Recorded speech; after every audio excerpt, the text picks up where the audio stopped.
नमस्कार दोस्तों, इस वीडियो में हम चर्चा करेंगे कि राजस्थान की 25 सीटों पर 2024 में कौन कितने वोटों से चुनाव जीता है।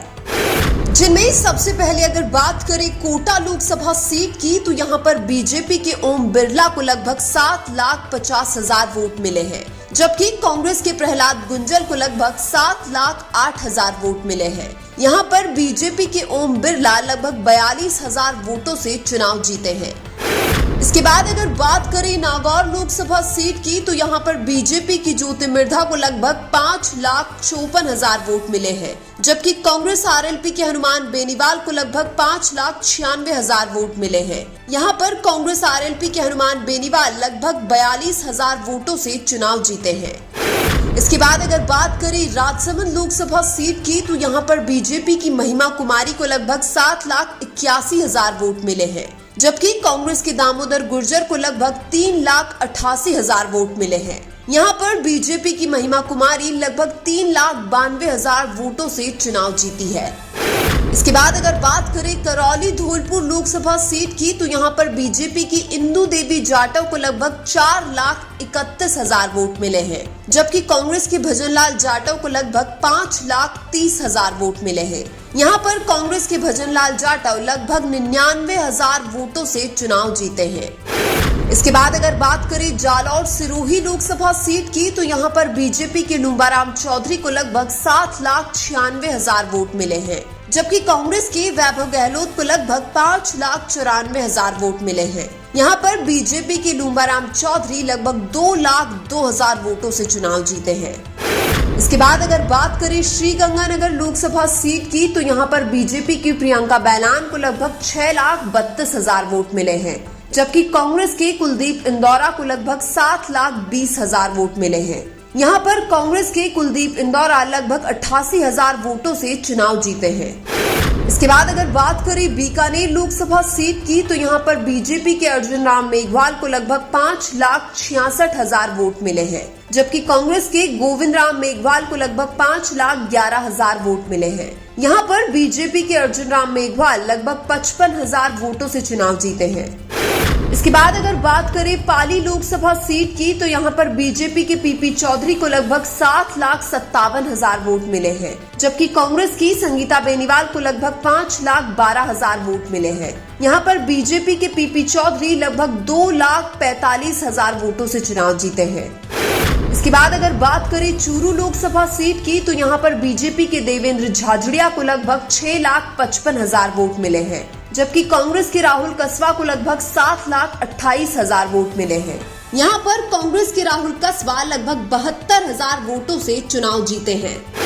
इसके बाद अगर बात करें झुंझुनू लोकसभा सीट की, तो यहां पर बीजेपी के शुभकरण चौधरी को लगभग 5,35,000 वोट मिले हैं, जबकि कांग्रेस के ब्रिजेंद्र ओला को लगभग 5,53,000 वोट मिले हैं। यहां पर कांग्रेस के ब्रिजेंद्र ओला लगभग 18,000 वोटों से चुनाव जीते हैं।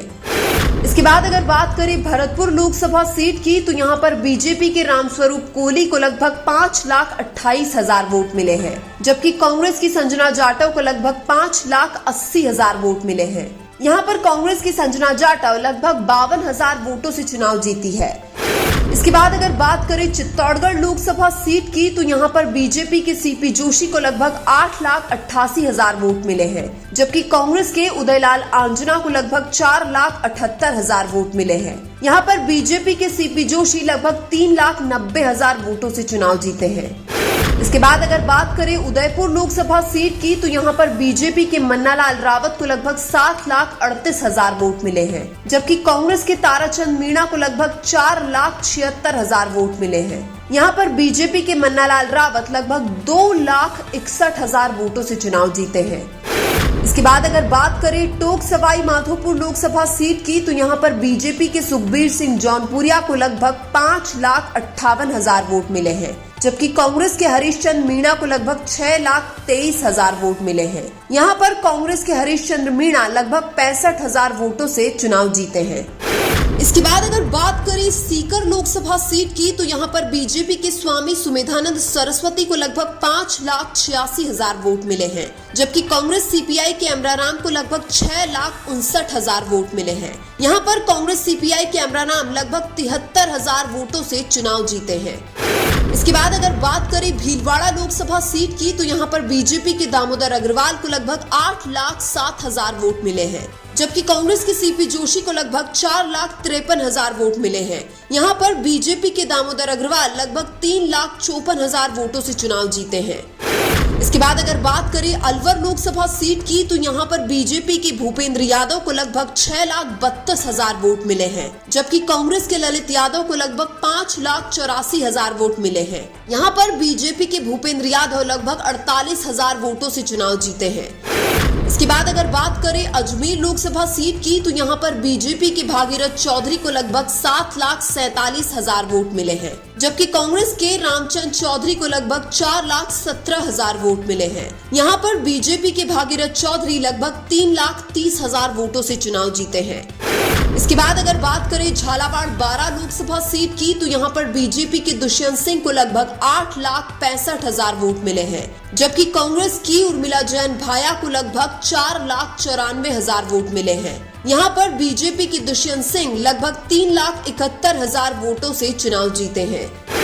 इसके बाद अगर बात करें जोधपुर लोकसभा सीट की तो यहां पर बीजेपी के गजेंद्र सिंह शेखावत को लगभग 7,30,000 वोट मिले हैं, जबकि कांग्रेस के करण सिंह उचियाड़ा को लगभग 6,14,000 वोट मिले हैं। यहां पर बीजेपी के गजेंद्र सिंह शेखावत लगभग 1,16,000 वोटों से चुनाव जीते हैं।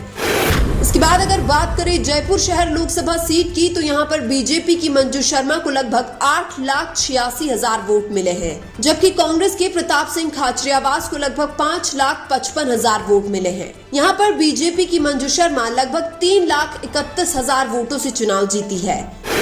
इसके बाद अगर बात करें जयपुर ग्रामीण लोकसभा सीट की तो यहां पर बीजेपपी के राव राजेंद्र सिंह को लगभग 6,17,877 वोट मिले हैं, जबकि कांग्रेस के अनिल चोपड़ा को लगभग 6,16,262 वोट मिले हैं। यहां पर बीजेपी के राव राजेंद्र सिंह मात्र 1,600 वोटों से चुनाव जीते हैं।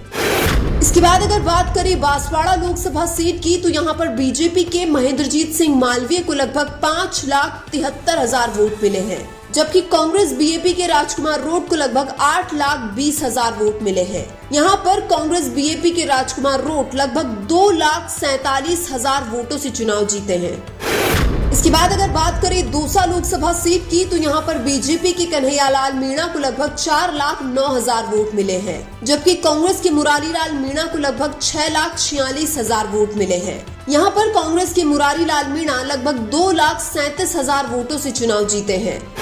इसके बाद अगर बात करें बाड़मेर लोकसभा सीट की तो यहां पर बीजेपी के कैलाश चौधरी को लगभग 2,86,000 वोट मिले हैं, जबकि कांग्रेस के उम्मीदवार बेनीवाल को लगभग 7,04,000 वोट मिले हैं, जबकि निर्दलीय रविंद्र सिंह भाटी को लगभग 5,86,000 वोट मिले हैं। यहां पर कांग्रेस के उम्मीदवार बेनीवाल लगभग 1,18,000 वोटों से चुनाव जीते हैं। लेकिन राजस्थान में सबसे कम वोटों से और सबसे ज्यादा वोटों से चुनाव किसने जीता है, आप कमेंट करके बताएं। वीडियो अच्छा लगा तो लाइक कीजिए और हमारे चैनल मीणा की आवाज को सब्सक्राइब कीजिए। धन्यवाद।